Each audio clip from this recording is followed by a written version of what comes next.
Hey, welcome to the Gospel and Race podcast YouTube channel, where we create space to have the meaningful conversations and discernment around the church and race. I'm Greg Armstrong, your host. I'm so glad to be on this journey with you. I want to ask you to do a couple things for me. I want you to subscribe to this channel, jump into the conversation, leave some comments. I also want you to hit the notification button so that you know when we are live or when we have posted new content. We are going to engage this powerful conversation of the church and race and see the kingdom of God reconcile all nations. Let's go, the Gospel and Race podcast. Woo! Gospel and Race podcast.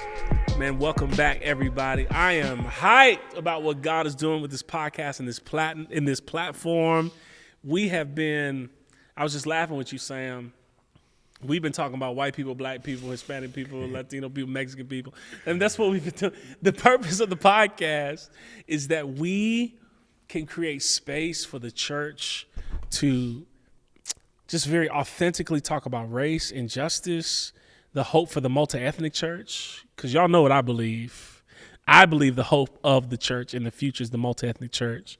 And I believe that the multi-ethnic church is going to lead the charge in issues of justice, reconciliation. Not that other churches can't, not that the black church or the white church. I'm just saying, if you read my ebook, The 4 Levels of Multi-Ethnic Connection, you will understand what I'm talking about, because I believe at every level, whether it's church to church, leader to leader, multi-ethnic, whatever, just read it, get it, find it. I'll send it to you. Just read it because you'll hear what I'm talking about. Anyways, Gospel and Race podcast, I want to introduce you to my friend. This is my brother. This is my guy. And I'm going to tell you something, man. I've known Sam Hamstra a long time. And I love watching what God does in the lives of my friends. And so we've had white brothers and sisters on the podcast. Mm-hmm. I don't know if we can call him white. I'm not sure. Sam. Because this is my bro. You know, we're going to talk about it in a second. Everybody give it up, Sam Hamstra. Come on, y'all give it up, Sam. Thank you all. Come on.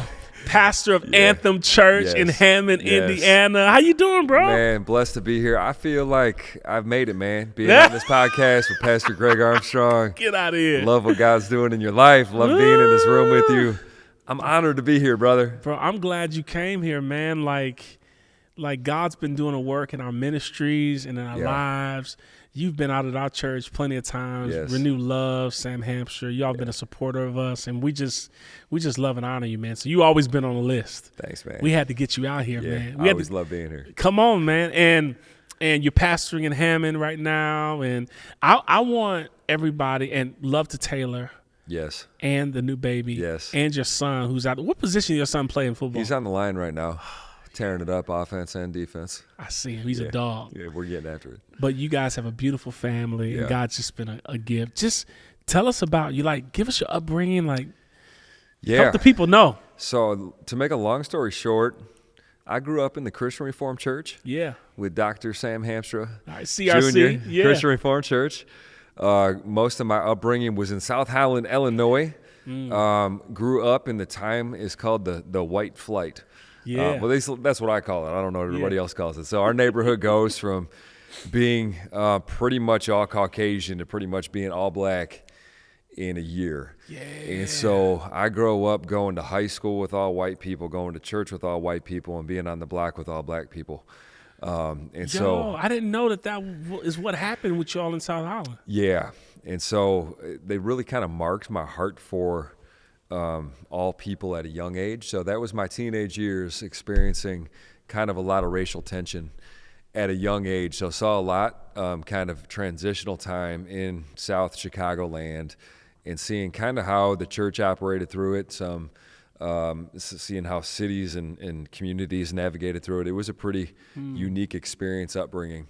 And so really marked my heart for what we're doing now. I wanted to run away from everything I've experienced. Yeah. And when God started calling us back to Northwest Indiana, really felt like God saying, I'm going to make you an answer for the problems you've experienced.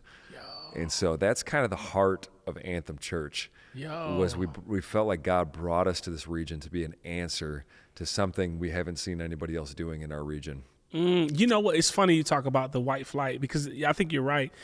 A lot of my family went south because the housing began to open up spaces for housing. Yep. People buying houses in the south side. So all my west side family was moving south. As a matter of fact, I knew nothing about the south suburbs until my auntie and all them moved out there to Glenwood and Linwood and Country Club Hills and all that kind of stuff. Yep. And I remember thinking, like, this neighborhood kind of looks like the white neighborhood on the west side, but it's all of us over here. Yep. You know what I mean? Yes. So I'm sure that was around the same time, this Chicagoland speaking, around the same time when you experienced that shift in the neighborhood there. Like what?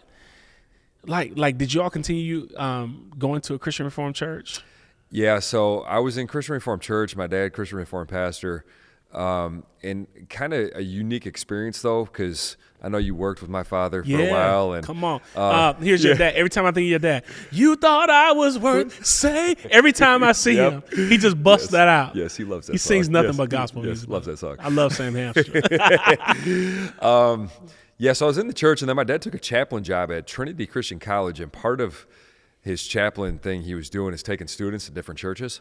And so I would tag along with him. And so I was going to every church in Chicagoland that was different. And so I was exposed to a lot of different churches in that season of life, though, at the same time. So I remember going to Bishop Brazier on the south side and thinking this was the coolest place I've ever been in my life. Your dad was a part of that. Yeah, that got to know him well. Yeah. Going to different just gospel movements, different denominations, and so I got to see a lot, experience a lot at a very molding age in my life. So it was a unique experience. So let me ask you this, man, because this is my brother right here. Does it bother you when everybody's like, "You ain't a white preacher, you a black preacher"? But my other white friends, they love that. Yeah. They're like, they say I preach like a black preacher. Yeah. Like, does that bother you at all? No. So it's kind of funny because like all my favorite preachers are like black Pentecostal, Baptist-costal. Like I just love a guy who can take a text and stand behind a pulpit with a robe on and just preach. Yeah. They don't need anything. Yeah. Just preach. And so I take it as a high praise. Yeah. And I say that jokingly because Anthem Church, for those of y'all who may or may not know, in Hammond, Indiana, it's majority, I believe, black, Latino. What is it? I may have those numbers wrong. Yeah, no, you're on it, man. Hammond, Indiana. What's the racial demographic? Yeah, Hammond, Indiana is a very unique suburb because we're about 33 white, black, Latino. Latino is probably the demographic that's growing the quickest. Yeah. But it's very statistically equal but segregated and living in neighborhoods. Really? Yes. So it is sectioned out. It is. So our church is in a kind of more Caucasian neighborhood-ish.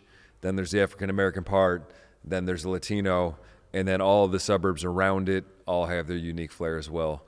So the demographics show that we're equal, but it's very segregated. I bring that up because we've had maybe in the early 90s, mid 90s, up to the 2000s, the boom in the multi-ethnic church, or at least the awareness of the multi-ethnic church. Yes. This is bridging the gap with like Ron Canoli, and then in the 2000s, bridging the gap musically with like Israel Houghton, and then even Fred Hammond was a part of, Integrity Music, doing like some crossover, taking Don Moen songs and making them for the urban community. Like they're over the last 30 years, there have been all of these attempts at unification through art or through church or leadership. And what we had was white-led evangelical spaces that were very welcoming to persons of color that then became what we call multicultural, multi-ethnic. Yep. It's funny because the dynamic of your church is not that. Because in those spaces, it was high on assimilation. Yes. Which means like you can come in, persons of color, you can come in, but you're going to be white. You know what I mean? You can come, but leave your culture at the door. But leave your culture at the door. You know what I mean? Yeah. And so you don't have that at Anthem. And just tell me about the heart behind that, because I know there's a intentionality behind that. So at the highest level, I know this can become cliche, But I think in practice, when you actually live this out, the gospel is a great equalizer. Yeah. Right? So if we are willing to throw our culture out the window and embrace the kingdom and the gospel, at the root level, we're all equals when we walk in. A lot of the movements I saw, I'm not like throwing shade, but there was an assimilation feel. Yeah. And we'll put you on advertisements, but we're not going to put you in leadership. Right. And so at the highest levels, we're not seeing representation that we're equal. And so at the root level, it's been like that for us. And so it's been an interesting ride because we actually shifted to being an almost all black church. Really? And so right when we Tell me about that. How that? So, you know, I'm like, we are starting to become known as the black church with the white preacher.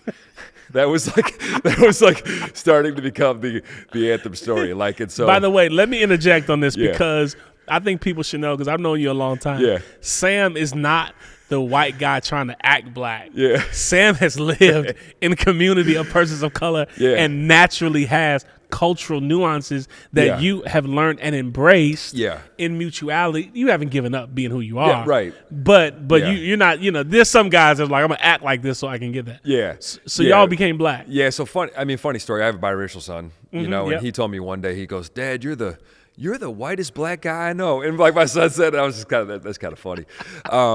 So it's been, I think, just upbringing, being, you know, playing sports. You're around just different kind of people. So you pick up on a lot of things. But so we're almost all black. And we're like, Lord, we feel like you've given us a heart to be multi-ethnic. This is the kingdom representation. The name anthem literally is from Romans 15:6. Yeah. That talks about when we put our collective differences aside, our lives coming together are very anthem to God. We're like, this is kind of a problem because we're all looking the same. So I knew deep down it was a natural and spiritual thing kind of at the same time. Naturally, I knew that white people aren't going to come here because we're not used to being the minority anywhere. And so just at a root level, it's like white people are not going to come here. Yeah. So we started praying for Latinos to come. Did you really? Yeah, that was the prayer point. Lord, would you send Latinos? Number one, they're in the community. Number two, this is going to help us become multi-ethnic across the board. And so we started praying for Latinos, and I kid you not, we had a prayer meeting. We prayed, Lord, would you send Latino people? The next week, the first Latino family came. We've seen such an influx of Latino people in our church that we now have a Spanish-speaking service. So within 4 years, but it was birth and prayer to say, Lord, this is the vision you've given us to be this. So let's pray this through, and God began to send people. And from there, we've been trying to be intentional with getting now a representation of what this looks like in our church. In the church. Yeah. You know, one thing I like to argue, Sam, is that like multi-ethnic in the church really just needs to mirror the community that you're in. Yes. So the critique is this. The critique is a church that is in a community that does represent multiple nations, but then said church doesn't open space for those cultures to be represented and come in, right? So I think that's the travesty. But I think if you represent your neighborhood and where God's called you to be, whether it's multi-ethnic or not, I think you're being faithful to it. David Swanson was on the podcast, and he said this. He said that he learned that he's a white pastor and a majority black church as well. I got some other friends like that in the city. And he said that he noticed that his church just went through seasons. One season it was all black. One season it tilted the other way, you know what I mean? And then some seasons it leveled out. But in the church trying to kind of find itself, it kind of leaned heavy on a culture in every various season. Have y'all had any of that? You know, I think we're only 4 years old, so I was at Christian Life Center before that, which is multi-ethnic as well, and that was a unique experience. Pastor Jerry McQuay, white guy from Arkansas, leading a church that ended up becoming mostly African-American. And they're multi-ethnic now. So I've seen like that ebb and flow. So at Anthem, we are somewhat new, but we were like heavily in that. So I think seeing that pendulum swing a little bit, but definitely have experienced that a little bit. Statistically, you know, you can see some different things when we were zoning in. It's hard to say out loud, but you could see Caucasian families when their daughters became teenage age, that they would leave. Really? Which it's hard to say that out loud, but it's like we can go to church together, but I don't know about us, our kids dating each other, being in a relationship like that. Yeah, going to that because I was my next question I wanted to ask you was about the difficulties in, and I think we can talk about that. We both have stories about the difficulties in trying to strive for a multi-ethnic ecclesiology. Like, that's an example of it, right? Yeah. Like, the white family comes up. Yeah, they got a daughter, teenage age. They're, going to start dating. They're at the age where if the family believed in dating, and it's like, okay, we go to church with African-American. There's some African-American boys here. Like, we could go to church together, but we're not going to date each other. There's going to be kind of a line here as far as, like, we're not going to be all in on this. Yeah. And it's something we wrestle with, and I was like kind of watching, and I'm like, wow, this did really happen. And you could kind of point to it. And it wasn't anything I don't think people really were doing on purpose, like we're leaving because of this, but there was something internal that was driving them to say, yeah, I don't know about this. And so that's been, like, how do you walk through that in today's world? I think the further we go on, having a biracial son for us, just so listeners know, viewers know of your podcast, I am married to Taylor, who is Caucasian. Right. We adopted our son. I need to say that. Yes. Clear it up, Sam. Let me clear it up, because I don't want to get in trouble on this podcast and have that clip go viral that I have some baby mama that is not my wife. Because I know you, I didn't even think about clearing that up. Yeah. Ooh, that was funny. So I've actually, it's kind of funny now because I didn't realize it, but being in a multi-ethnic church, the things you don't think about, like when my wife's not around and I'm sitting next to an African-American woman and my son's there, just like, hey, we shouldn't sit next to each other. Things like this. But I think walking through really the reality of what blended family looks like in culture and how we've come a long way, but we're not there yet. Yeah. And one thing my son told me that really, it brings me to tears. He actually said, he goes to a school that's more white than anything, and then comes to church, and he said, I feel most home at church. And I think, but still wrestling through that, and what does this look like in today's world? And so, walking through some hard, tough conversations, right? Yeah, man, that's interesting, because our dynamics are a little bit different. My oldest son is white, I think y'all know. So I have a white son who's in a multi-ethnic space at church. Yes. And our neighborhood is pretty diverse, so he kind of some of everybody in there. But I know there are some times where he's just kind of like, I know black mamas are supposed to be like that, but my white friend's mama, she does it a little different. You know what I mean? Yes. I think sometimes he does feel like, man, am I supposed to be in that space rather than this space? Right. You know what I mean? Yeah. That's a difficult. Here's some things we deal with, like in a multi-ethnic church. I wanted to bring this up because I want to get your read on this. In not just our church, but in other multi-ethnic churches, especially black-led, there's a sense sometimes from our white brothers and sisters or parishioners that there's this difficulty to trust. Not that they don't trust the anointing on your life, or they trust like you being the leader, but to trust with practical things. You know what I mean? Yeah. And I've had this conversation with some other pastors before. Questions of, if it's black-led, it's like, well, do they know? Do they have an attorney, or do they have these things in place? Or because if you come from sort of a prominent institution that's majority white, a church, for instance, and then come to a black-led church, and everyone coming to a black-led church assumes it's just like a storefront black church. Yep. There's these questions of trust, like, can we, when is the business meeting? When are these things? Now, I'm not trying to start nothing. Yeah. I'm just asking you to help me. Yes. We do start a few things on the podcast, but it's an interesting dynamic, because I think the beauty of the multi-ethnic church is to talk through the difficulty of difference. Yes. Yeah. You know what I mean? And that's what makes us really dope. And so on the flip side, while I mentioned that sort of antagonistically, maybe it has been a help to say, you know what, there are some things that perhaps my upbringing didn't help me focus on, that we can kind of level with, to say, you know what, maybe we should pay attention to that because you've had history with that. You ever thoughts on that?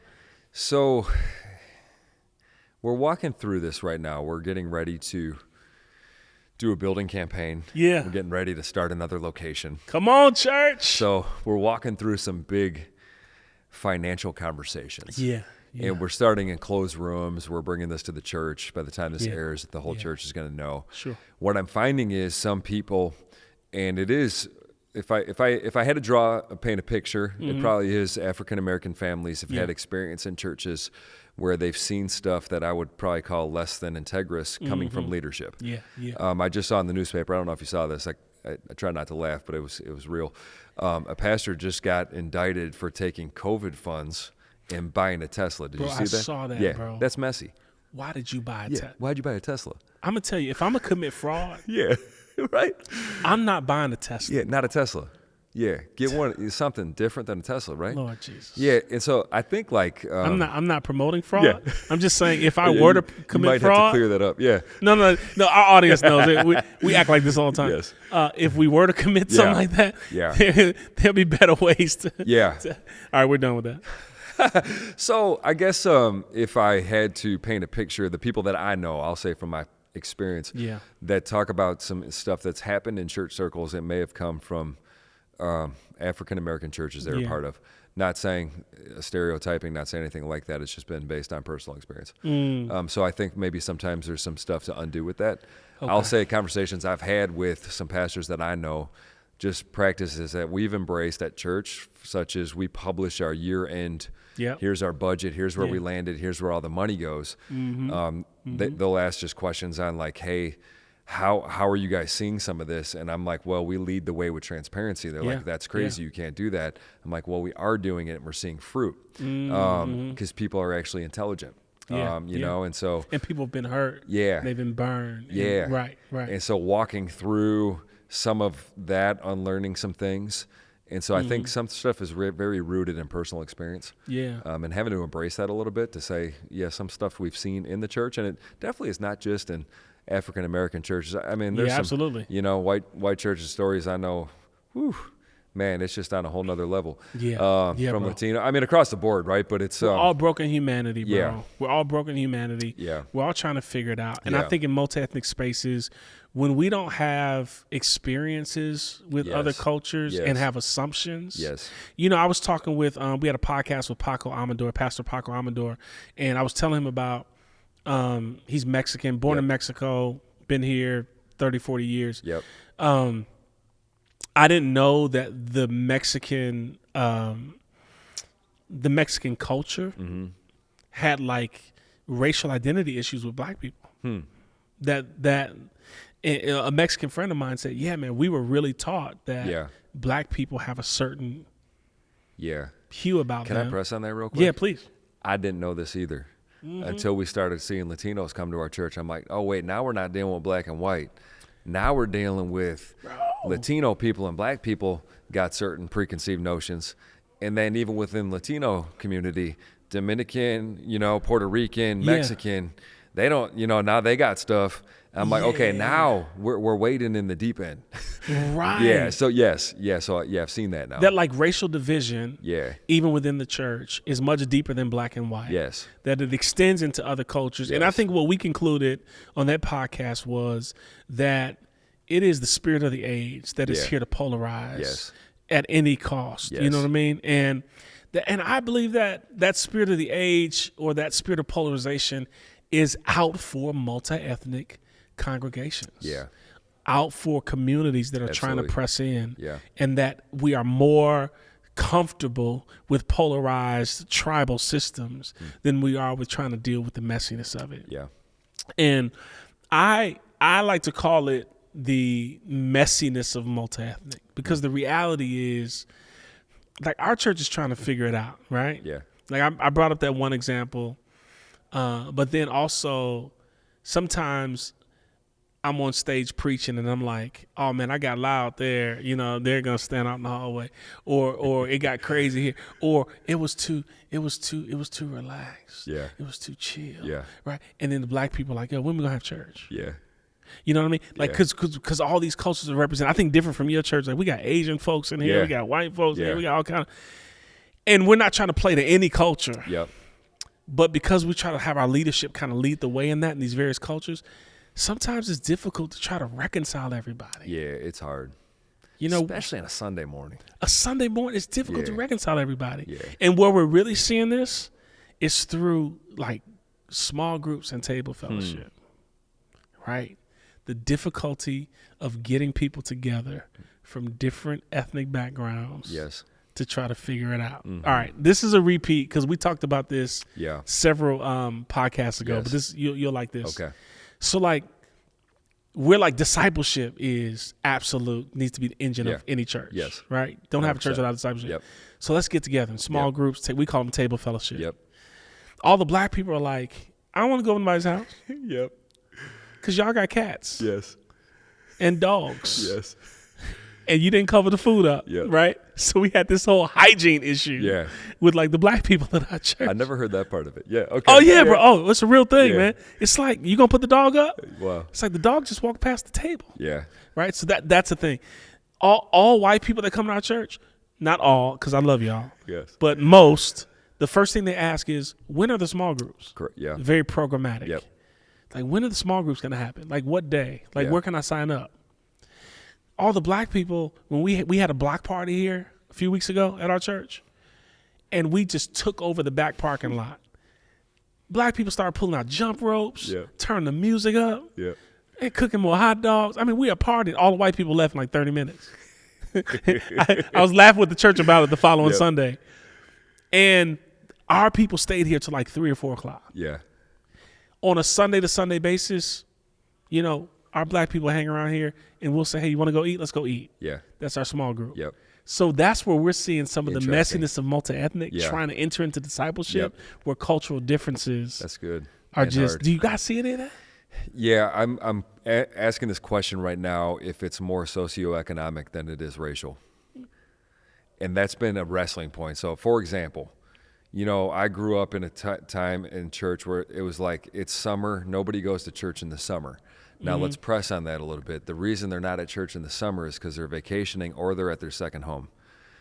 So in Hammond, Indiana, where I pastor, we don't have a summer slump because we're not going on vacation and we're not going to our vacation homes. We're not going to our boats, and like that's not our socioeconomic reality for our church as a people in Hammond, Indiana. And so what I think we've been seeing more is it might be a more socioeconomic thing than racial. And so people kept on telling me black people don't go to small groups, right? This is what I kept on hearing. I'm like, well, why don't black people go to small groups? You know, like, well, what's the reality? And so started asking different questions. And I mean, could it be like I drove through some really nice neighborhoods here that are primarily primarily Caucasian. Yep.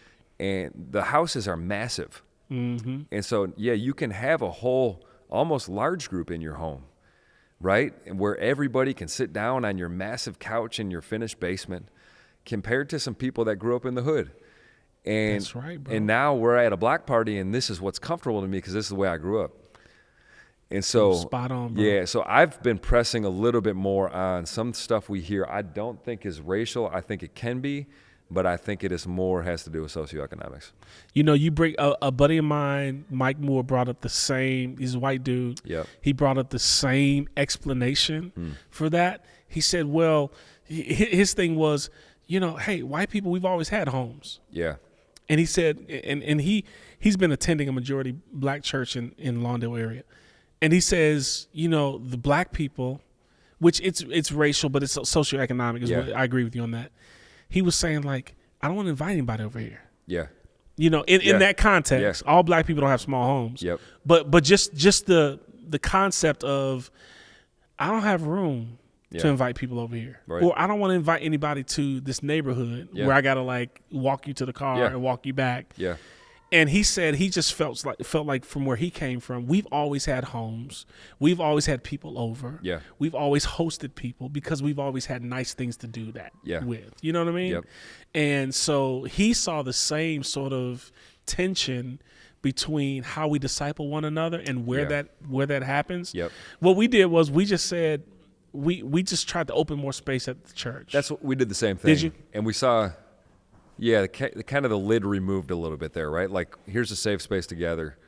We don't have to deal with all the stuff of walking into somebody's home on the front side, right? Yeah. Like maybe one day when we all know each other, Yeah. that tension goes away. But yeah, no. Have you guys seen the same thing? We've seen the same thing. So here's the funny thing about that in terms of discipleship. We're in the middle of this right now.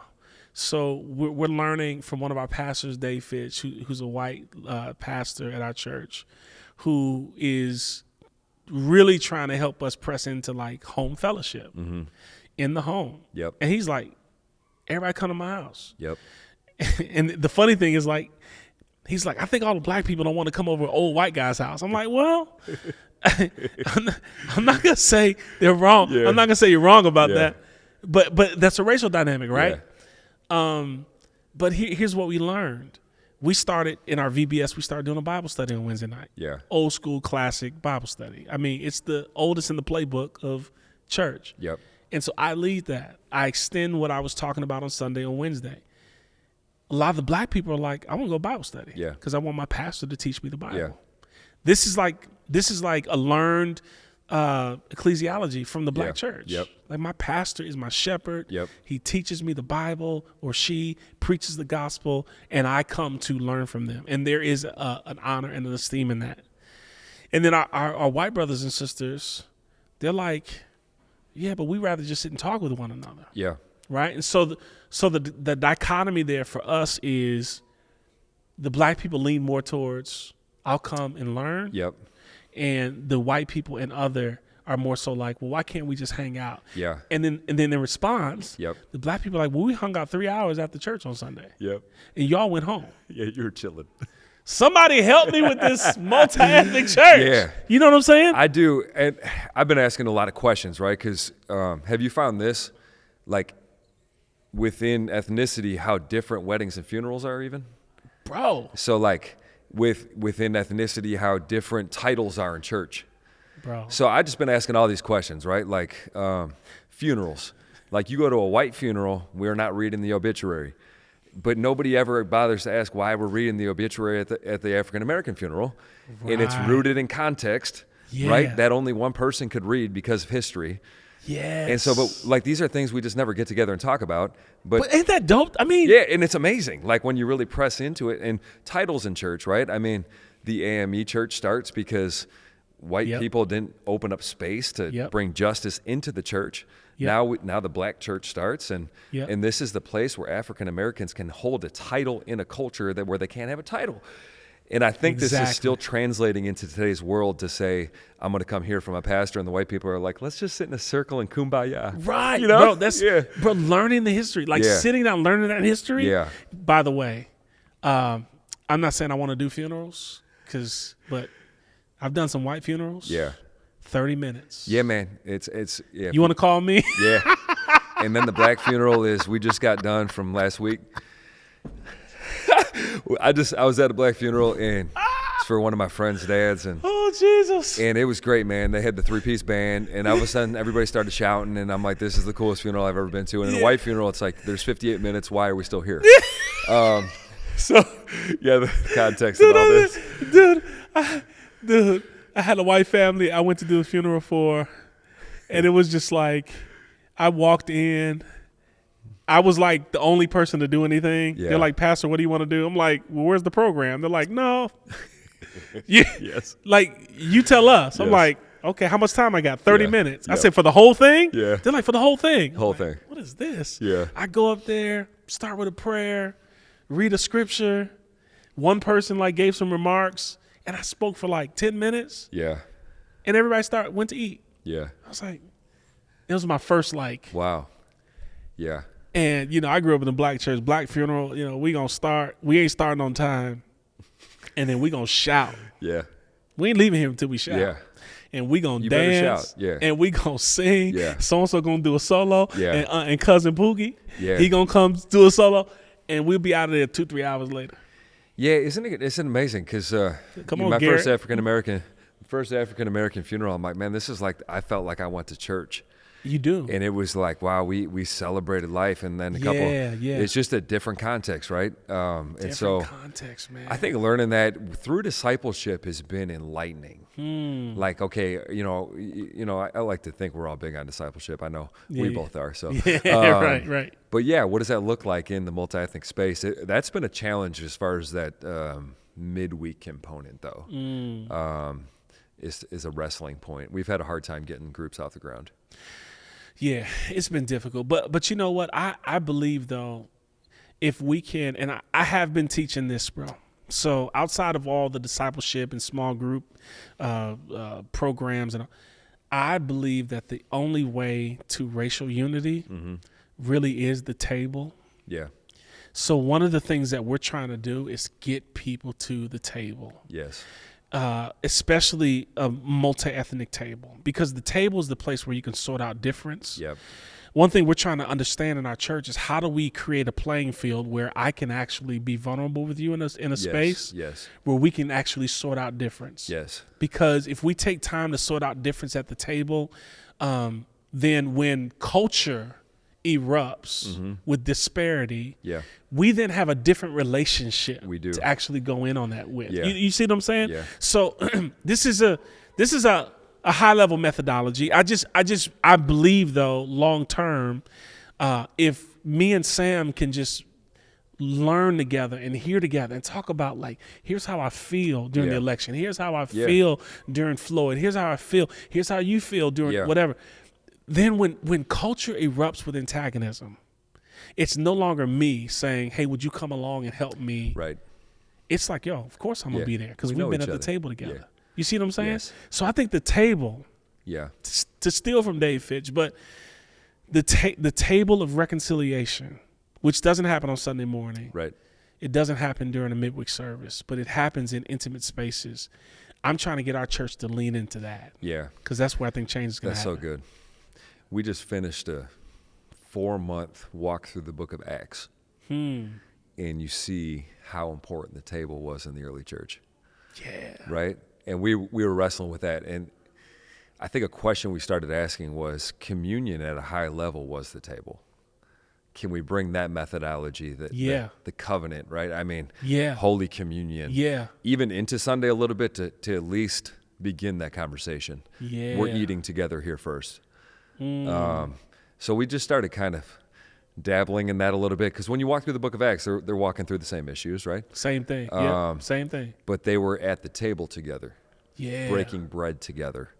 And so we really have been trying to weave that in today's world, especially in the season we're heading into.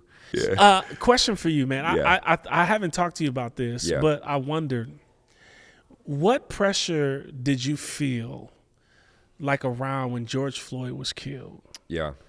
And Ahmaud Arbery. And some of this may have been before Anthem, but just as a pastor or leader, I'm curious as to if you felt pressure from the black community, since your church is majority black, to, like, what are you going to say? Where are you at? How are you positioning? You know what I mean? Yeah. Just because you are in a unique situation. Yeah. You know, I think you're in a unique situation. I think I'm in a unique situation when I have, like, you know, white people, Asian. It's like, what are you going to say? Yeah. Did you feel that? Felt that big time. How'd you navigate that? I prayerfully, I know that's a cliche answer, but, like, what do we really need? Not even we, not as a church. What do I need to speak on as your pastor? I feel like sometimes there's a lost thought for minorities, and I've said this to our church publicly, like, just saying thank you. I fully aware that you have to explain me before you bring your friend. You've showed them the YouTube video, like, to say, hey, watch this so you don't have to explain my pastor's white. You get that? Well, I mean, I've walked up on Sunday mornings, and it's kind of a laughing point now, because you see, like, I can see people, like, leaning over, like, you didn't tell me.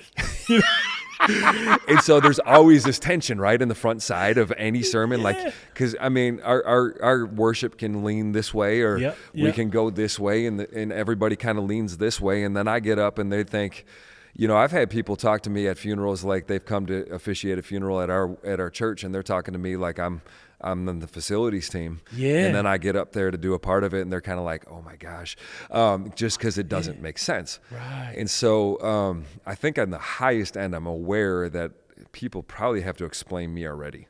Like you're an African American, you're a minority coming to a white church, and you're hearing comments in your everyday life how you giving the white man your money. Yeah. And I didn't realize that's a real thing until we weighed in the waters at the table and say, I've had to explain to you a few times. And so I think the moment that I do feel a tension to stand in the gap to say, I'm with you. Right? Like, I'm here with you. I don't have much to offer. I don't understand what you feel, but I do have a voice. And so I can stand with you. I don't know what you're going through. I don't understand it. So like George Floyd, for example, our first public gathering as a church was a prayer march. We're like, we can't just say we're multi-ethnic and not take a stand as a church in a season where we've never experienced something like this before. Right. And so we had hundreds and hundreds and hundreds of people show up to that. And we shut it down, but it was kingdom. But some people were offended. Really? What was the offense? Because you were a white pastor? Some of it was some local churches joined in, and some people wanted to, say, Black Lives Matter. And it wasn't a political statement at that point. I didn't feel, but it was like, we need to stand. And it's like, well, white lives matter too. Well, and, this has become a dumb conversation at this point. Of course, right? But right now we're focused here, but did hear like some people saw their pastor at their thing and they left their church, which was primarily Caucasian. Like how this is, but it became, now we're in political territory. So I think that time was a special time to be able to take a stand and raise a voice. I do feel like saying nothing is saying something in and of itself. And that's the tension I feel. And then what do you say? What don't you say? I don't know if we need to speak on everything. I think that gets old, but then there's things we haven't spoken on that people are like, why didn't you say something? And so that's been a big tension, which has led me to a point where I'm like, I just don't want to be on social media anymore. I don't know if you ever feel that way. Bro, I don't even know what social media is about right now. Right. I feel like there's so much I think I want to voice because I feel like this responsibility as a pastor to kind of be in that digital space for your congregation so that they can actually know that there's a voice that, but then I'm just like, nah, this is dumb. I'll see y'all Sunday. You know what I mean? It's just a very difficult thing to navigate. And then some people would say on the flip side, well, you're a leader. You need to be on, so that's where everyone is. So your voice needs to be active and heard. And then I'm like, nah, bro, I don't think I have time for that because there's no like fundamental discourse on social media. You could say, hey, George Floyd was killed on high definition camera for everybody to see. And it's playing over and over again. And then somebody's going to say, well, not technically. Or then somebody's going to say, well, what do you mean? And then the table cannot be set on social media. I just walked through this. This was an interesting thing. I'm curious what you think about this as a brother. So it's Juneteenth. I don't put two and two together. Did you miss it? No, I didn't miss it. Oh, okay. I didn't miss Juneteenth. But I'm on a family vacation. And it's 104 degrees outside. I happen to have like one tank top. It's a jersey. And it's a Michael Jordan Dream Team. I mean, it's a sick jersey, 1992. But it says USA on the front. So my wife takes a picture of me and my son on Juneteenth, and I'm wearing a USA jersey. Sorry to laugh, bro. You see? So you get this. And so, I mean, it's just a real thing that I could be leading a church where I'm the minority and still miss it.